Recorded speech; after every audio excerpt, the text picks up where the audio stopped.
Deep dives and blue skies. Welcome back to Talking Blue with Nick, the best Dodgers analytical podcast that you can find.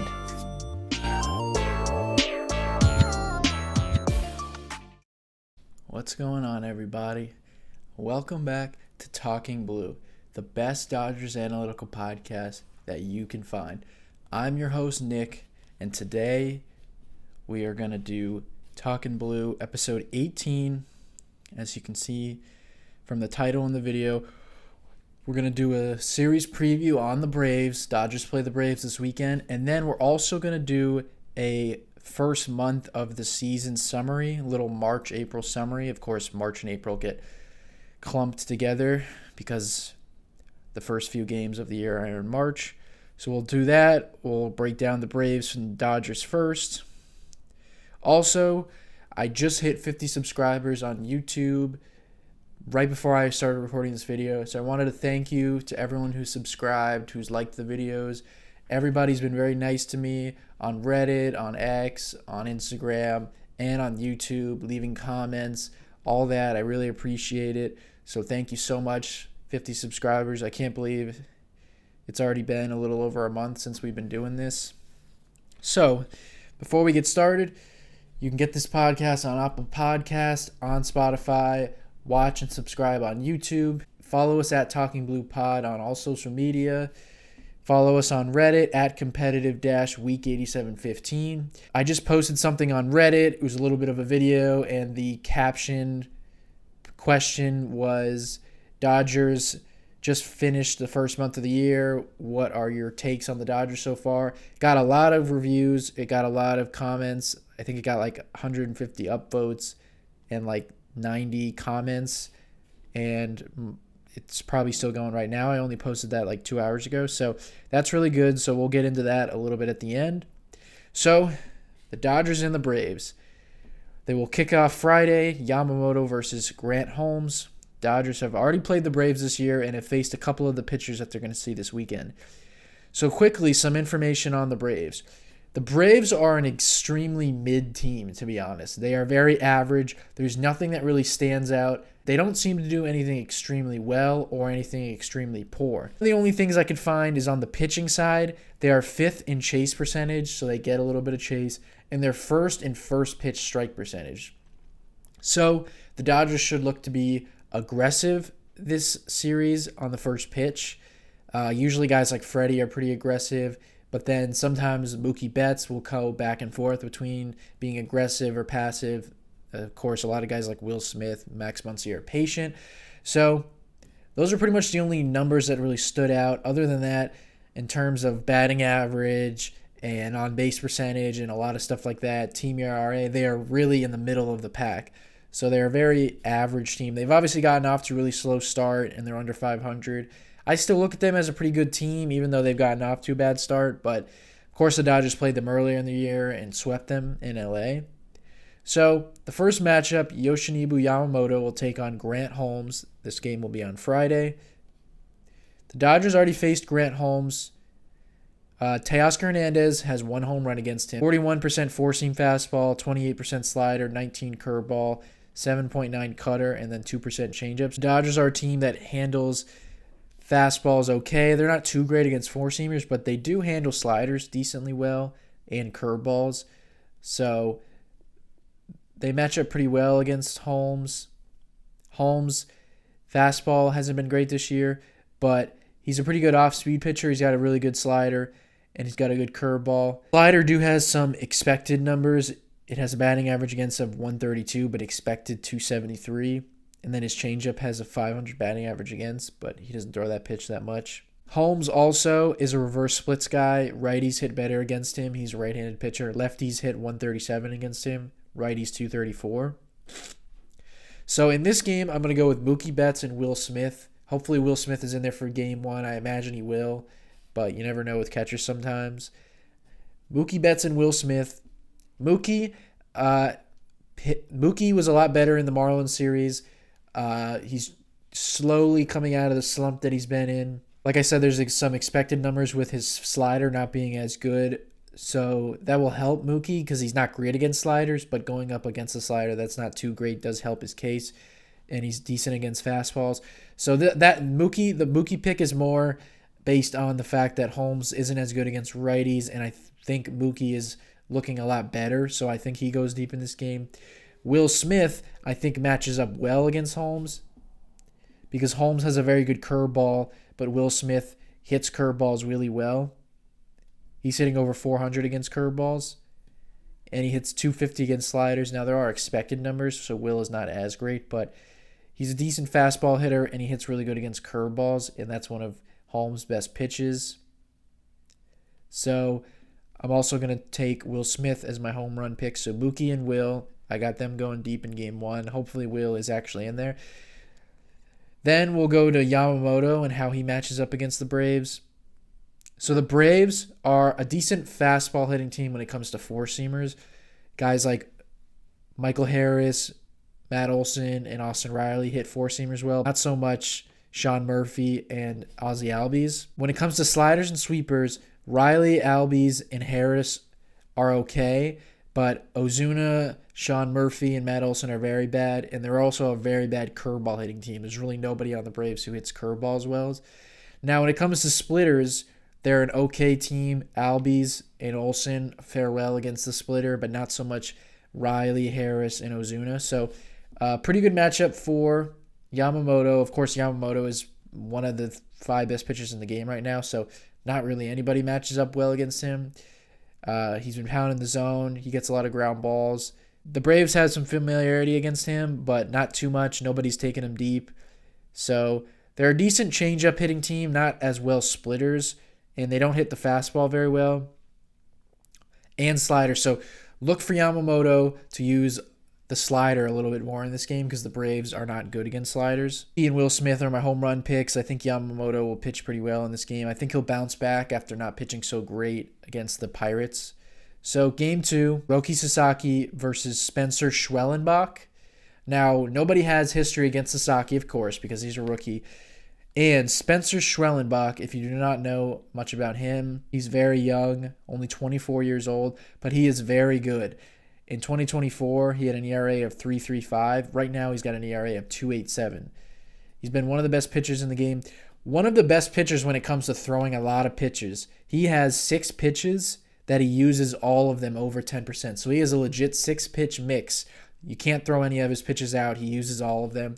He gets a lot of ground balls and does not walk anybody. He's in the 91st percentile in walks, 75th percentile in ground balls. Now, he doesn't get too many strikeouts. In 37 innings, he's got 33 strikeouts.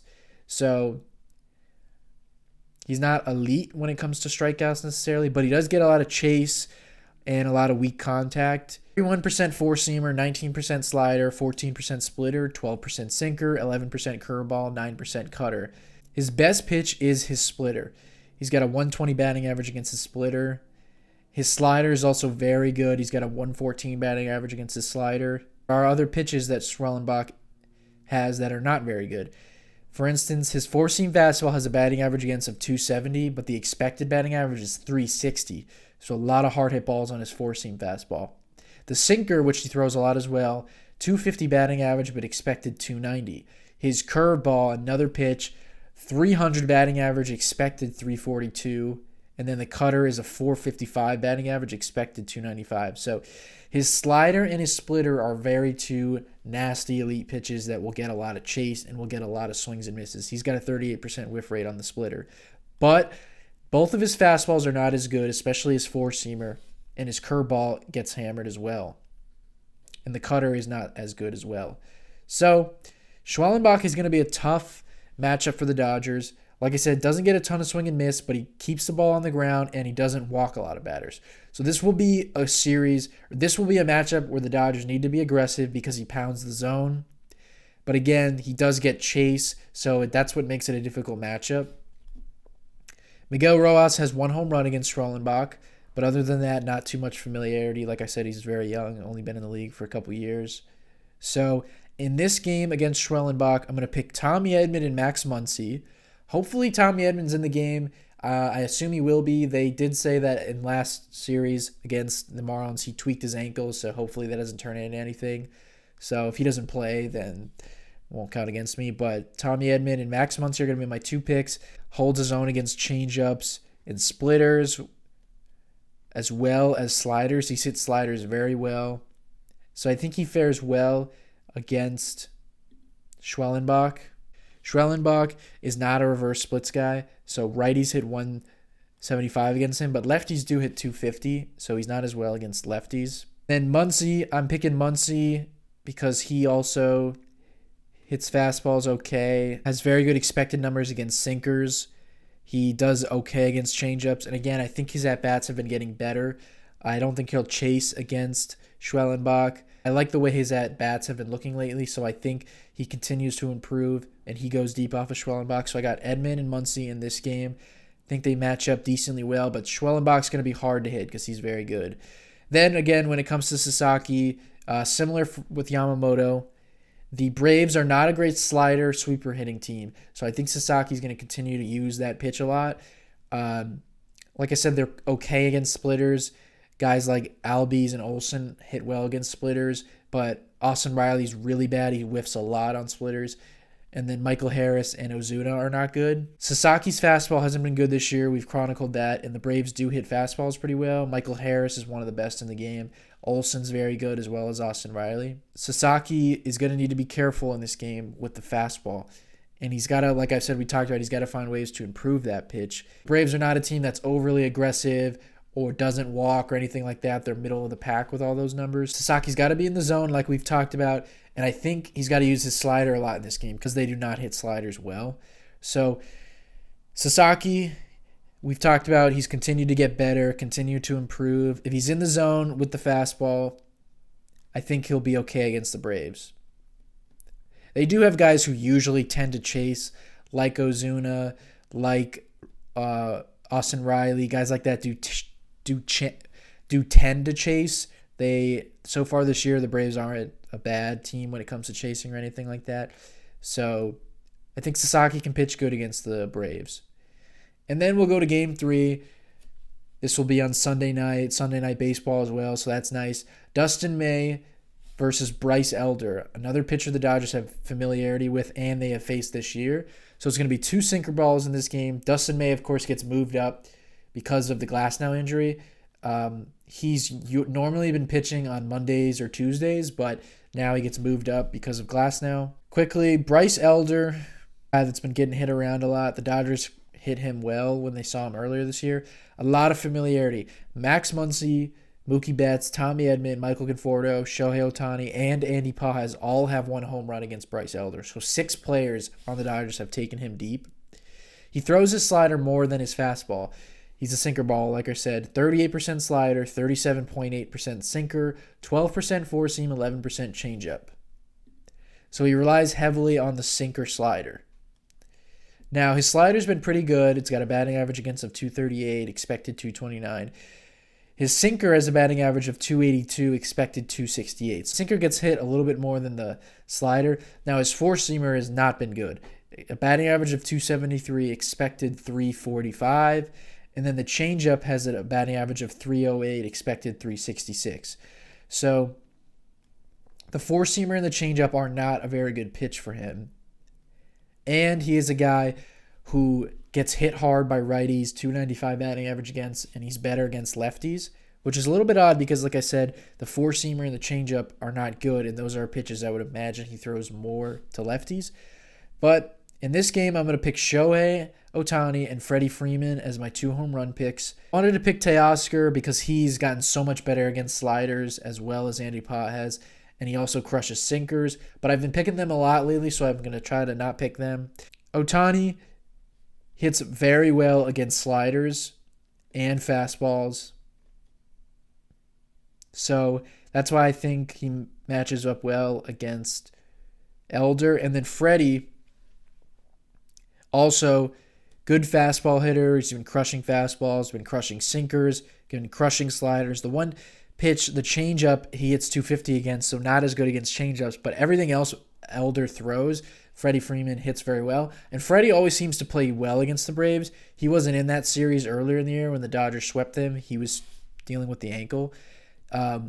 Last year against the Braves, he went deep in in Truist. So I like Freddie. He's been super hot lately. We talked about the last podcast how he's been pulling the ball more, hitting it a little harder, hitting the ball in the air more. So I like Shohei and Freddie as my home run picks in this game. Then we'll just talk about Dustin May. The Braves actually don't have too much familiarity with Dustin May. Ozuna from the Braves has 1 home run against him. That was all the way back in 2019 when he was a Cardinal and Dustin May was a rookie. So we talked about how the Braves are a pretty good four-seam fastball hitting team, but they're not so much against sinkers. Now, Marcell Ozuna, who has clipped him, like I said, and Sean Murphy are good sinker hitters. Austin Riley and Michael Harris are not good sinker hitters. Then, like I said, they are very bad against sliders and sweepers.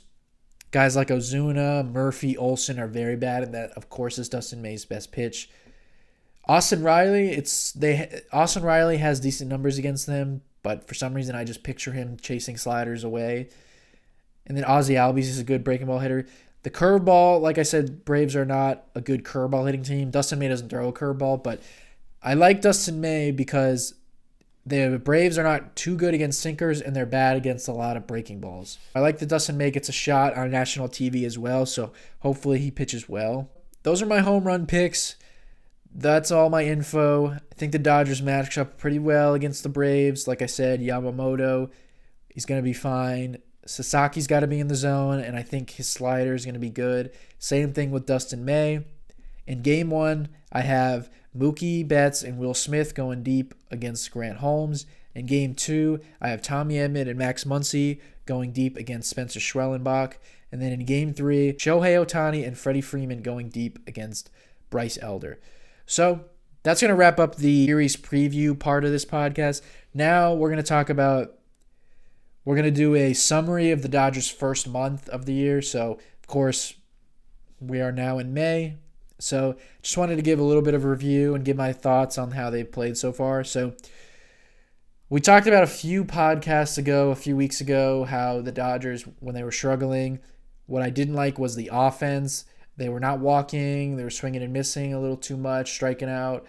And since then, they have responded well, and the offensive numbers have gone up. So we'll just look at the rotation. So that was one of the things with the Dodgers that everyone was curious to see. The Dodgers have had a lot of injuries the last couple of years, and on paper, they had a super team of starters. Now, it has been banged up a little bit to start the year. Of course, Glasnow just went on the IL. Snell has been in the IL for probably 3 weeks now. We do get Tony Gonsolin back the other day.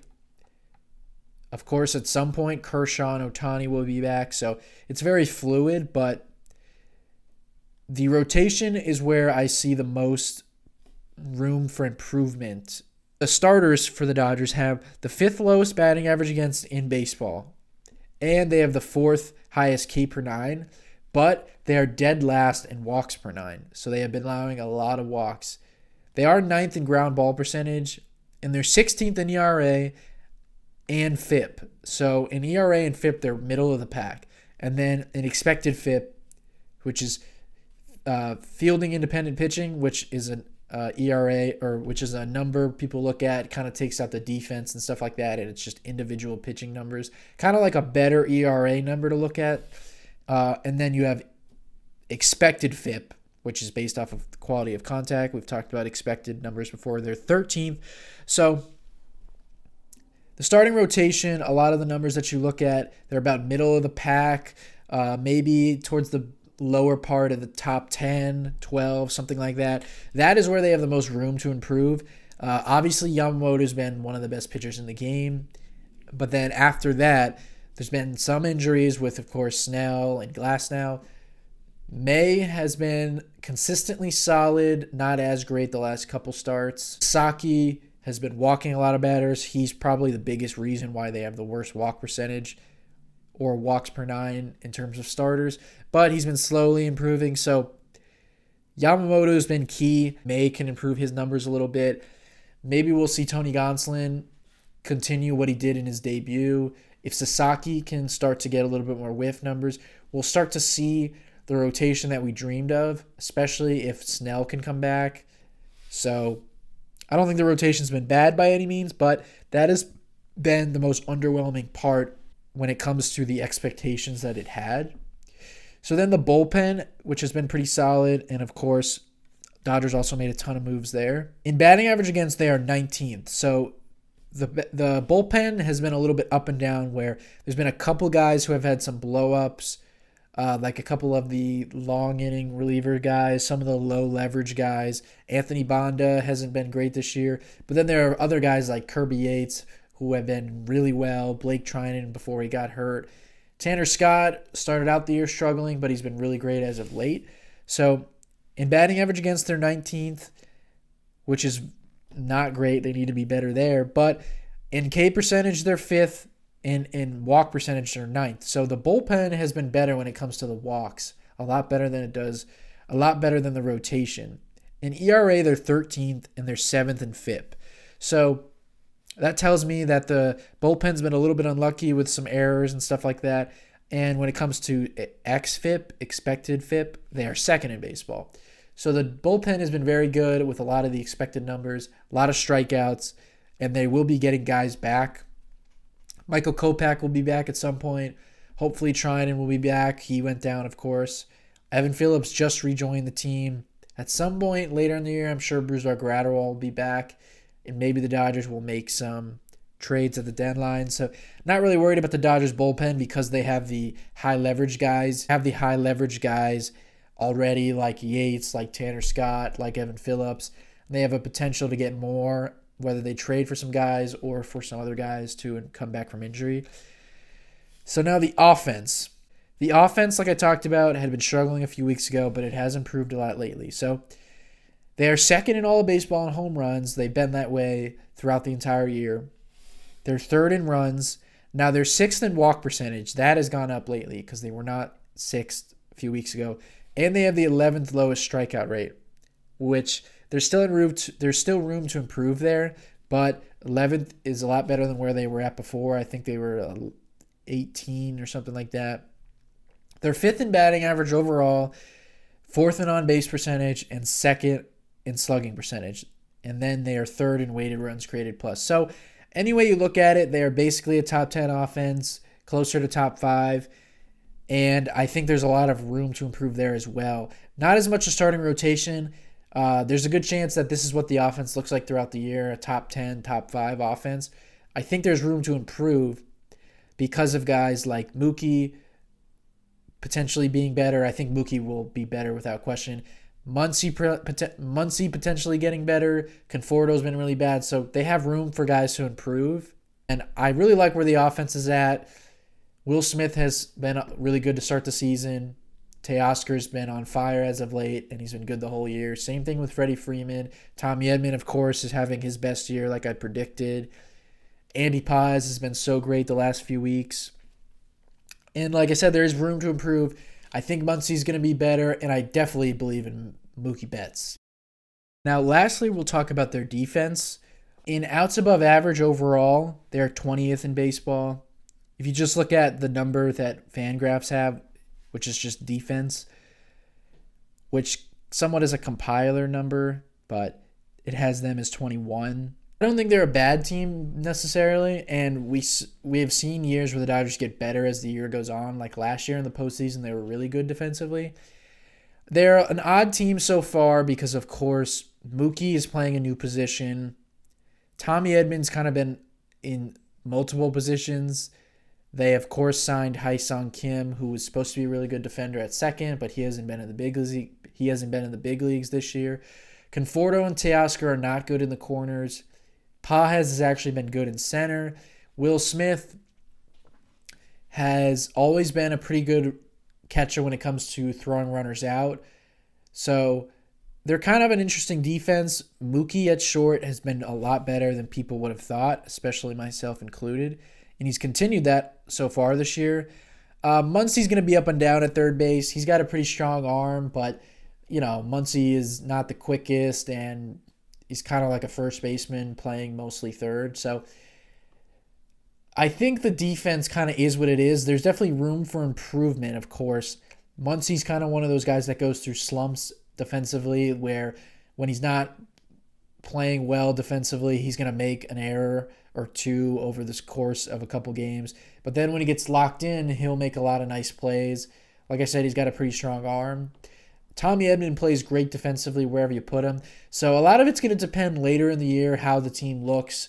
Do they acquire anybody? You know, with the way with the way Andy Paz has hit lately, he's got to be in the lineup. So him being in the lineup every day means he's in center field mostly. And with the way that the infield works, that means Tommy Edman plays a lot of second. So that means that you have Michael Conforto out there in left and Teoscar in right. So you have your kind of worst defensive outfield where in terms of their outfield, the best options they have is obviously Mookie, but Teoscar in right, Tommy Edman in center, and then Paz in left.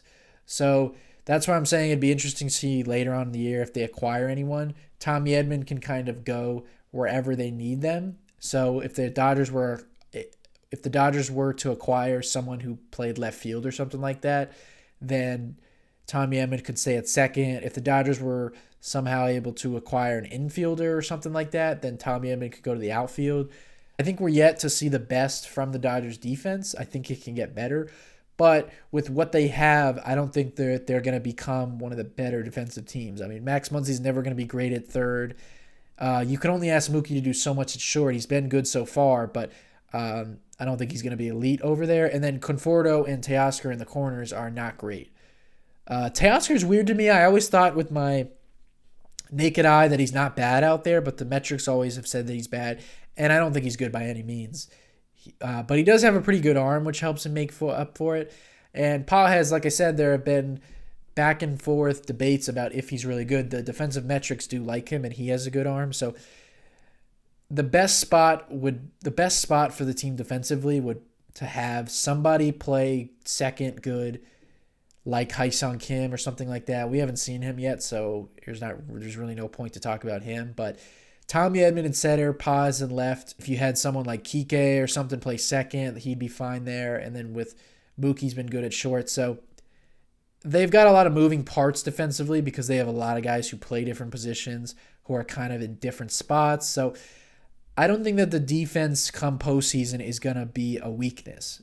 But right now, it's definitely not been good. There's room to improve. They just kind of have to figure out who's going to be best where, who's playing well offensively and all that, and how it all shakes out. Those are all the numbers on the Dodgers so far this year. They, of course, are 21-10, and they are in first place, tied with the Mets for the best record in all of baseball. Overall, it was a pretty good first month for the Dodgers. And I think that the most interesting part is that there's a lot of room for them to improve because they did not at all have an insane month offensively. They did not have an insane month with the pitching. The bullpen has been solid, but it has shown signs of vulnerability. And the defense has been probably below average. So I think that is something that's a positive for the Dodgers, is that they have not at all found their stride or have not at all come close to their ceiling. They haven't scratched the surface of what they can be yet. They, like I said, have not gotten hot for extended stretches with the bats. I think they are in the middle of that right now, but they have a lot of room to improve. Mookie's going to get better. I think Muncy will get better. We'll see. So I think there's a world where they improve offensively. And I talked about in one of my first podcasts how normally the Dodgers come late April, early May, struggle. They're not struggling right now, so we will see what they do in May. And right now they're on pace for about 109 wins. I predicted 110. And I think that if they figure some more things out offensively and the pitching can get a little healthier and just get a little better, we're going to see that team that we thought when it comes to greatest team all time and stuff like that. Again, I don't think they're going to break the record for the most wins or anything like that, but there is still a ceiling and there still is a world where the Dodgers get better and they go on one of those runs and it leads to well over 100 wins. So I've always said how the Dodgers tend to play well and tend to play their best in terms of the regular season in the summer. We didn't get that last year in 2024, but normally it's the Dodgers summer that leads to those crazy records. So we're still in the early parts of the season. It's only May 1st. It's nice that we finally have a lot of info and a lot of games to chew on. so we could go over all the information. Overall, summary of the first month. Dodgers are one of the best teams in baseball. I think when they get hot, they're really going to separate themselves as they're going to separate themselves as the best team in baseball. Need to get the rotation a little bit healthier. Got to get some guys a little bit more consistently on offense. They have a lot of guys who have been crazy. Good. Just to shine some light on some guys, of course, Freddie Freeman's been incredible. He's even been a little bit better than he was last year. Teoscar Hernandez has been great. Leads the league in RBIs, a lot of home runs. He's been very consistent as well, and he's been very clutch. Will Smith has been very good to start the year. He's been pretty consistent where he hasn't gotten in any slumps, really. Of course, Tommy Edman has been one of the team MVPs to start the season so far. Andy Pages, can't say enough about him. He got off to a really tough start the first couple weeks, but then has turned it on for 3 weeks now. Won the Player of the Week last year. He's got his numbers in a really good spot. A couple guys that have struggled. Of course, Max Muncy, everybody knows he's been the face of the team when it comes to struggling. Not a lot of people have talked about Conforto. He's kind of been worse than Max Muncy, and at least Muncy, to me, has shown signs of coming out of it, especially lately. Conforto has not. He's been bad for a long time. He started off the year well, and again, when I say long time, I mean relatively speaking. I do a podcast after every series. I talk about every game. So even though we're a month into the season, it feels like we've seen so much Dodger baseball. It's only been 1 month, but relatively speaking, Conforto got off to a good start. And then ever since the Dodgers played the Nationals in Washington, he's been very bad. A lot of swinging and missing, grounds into double plays a lot. He still has decent walk and chase numbers, but he's just been bad, not great defensively. So I think he can turn it around because of the swing decisions that he has, but it's looking rough for him, and he can find himself losing a lot of playing time because of, like I said, Andy Pages playing better.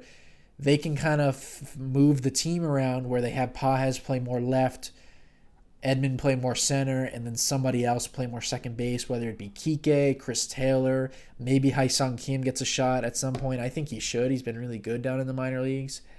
So, and then the last guy would be Mookie. He struggled for a little bit, got off to a good start. Of course, he was sick to start the year. Probably the last 2 weeks has struggled. Not too much hard contact. He is still making contact and not striking out a lot, but he is struggling really badly against sliders. But he was a lot better in this series against the Marlins. That's why I picked him to go deep against the Braves, because I think he's going to start to turn it on. Not at all concerned about Mookie. If he continued to struggle for another week or so, I would consider doing a breakdown or a deep dive with him. But he's been very good throughout his entire career. And it's not unlike Mookie to go through stretches where he struggles. He's a guy who tinkers a lot with his swing, and he's not the perfect hitter. He's a small guy, doesn't have a lot of bat speed, so sometimes he's just going to go through these slumps. But the good thing about Mookie is he's one of the greatest players of all time, and he always has stretches of playing really well. Normally he plays well in like the month of June and August. There's been a lot of years where I can remember him in the month of June getting to 20 home runs already. So look for Mookie to improve a lot this month. Not at all worried about Mookie. He's one of the best players of all time. He's one of the best hitters in the game the last 10 years. So I think he'll be fine. Just would like to see him start to improve a little bit more. So that's going to wrap up episode 18 of Talking Blue. Thank you guys for listening. I hope you guys enjoyed the preview series portion of the pod and some of my thoughts on the way the Dodgers have played in the first month. We'll see if the Dodgers can continue to play well against the Braves like they have this season, take advantage of a team who's underperformed this year. So you can get this podcast on Apple Podcasts. You can get it on Spotify, watch on YouTube. Like I said, I really appreciate all the people who have watched the shorts, a lot of the short videos I make with the preview podcast. A lot of people really like to see the information. They seem to like getting all the numbers and be prepared before you watch these teams that you might not know too much about. So follow myself on X at Talking Blue Pod. Follow us at competitive-week8715. I'm going to be posting more stuff later today. This podcast should come out before the Dodgers Braves series. I'm going to post some other stuff as well. So thank you guys for listening. We will see you guys after the Dodgers and Braves series on Sunday night. Thank you for listening.